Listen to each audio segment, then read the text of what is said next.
محەممەد بامەندی خۆشەویستە نوێیەکەی 14 ساڵە چاکەتەکەی بە چەند ملیۆن دۆلار فرۆشرا لە چوو وڵاتێک خەڵاتی باشترین گۆرانی بێژی پێبەخشرا. تەواوی زانیاریەکان لە کلیل میدیا.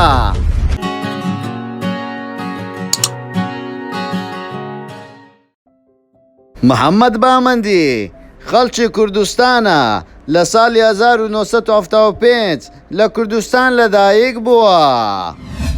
محەممەد بامەندی هەر لە منداڵیەوە لە ساڵی 1983 سەفەر دەکەم بۆ ئەمریکا بەرەو کالیفۆرنیا.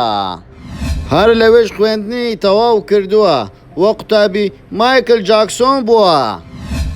هەروە ئێستا لە ئەمریکا پلەی یەکەمی هەیە لە تۆپ 10 و چەندین خەڵاتی گرانبەهاشی بەدەستهێناوە. یەک لەو خەڵاتانە گرامی ئەوارد کە چەندین خەڵاتی وەرگرت لە ڕووی قۆزیەوە، هەروەها لە ڕووی دەنگیەوە، هەروەها لە ڕووی کلیپەوەش. و پێش جەستەن بیبەر دەکەوێتەوە دەڵێ جەستەن بیبەر چییە؟ من دەقاتی ئەو قۆزتر و جوانتر و دەنگم خۆشترە و کلیپەکانم زیاتر کار لە چاوی بینەر دەکا. محەممەد بامەندی خەڵکی تووشی شۆک کرد لەگەڵ هونەرمەندی بەناوبانجی ئەمریکی ئەریانە گراندێ بەدەرکەوت.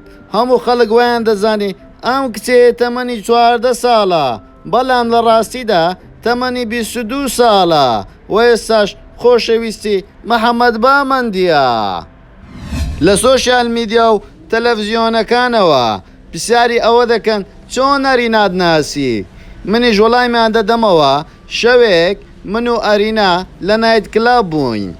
ئەرینا هاتە پێش و پێکێکی پێدام و وتی پێم خۆشە ببین بە هاوڕێ، بۆیە بووینە هاوڕێ. وە نزیکەی ساڵێک و نیوە لەگەڵ یەکترینە وە زۆریشی نەماوە ببم بباوک.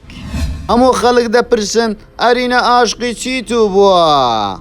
منیش لە وەڵامدا پێیان دەڵێم ئەرینا تاقیبیمنی کردێ لە سۆشیال میدیا و تیڤەکان و جەستەمی دیتیە، جەستەمی زۆر بەدڵ بووە کە بینیوێتی هەمووی ماسوولکەدارە.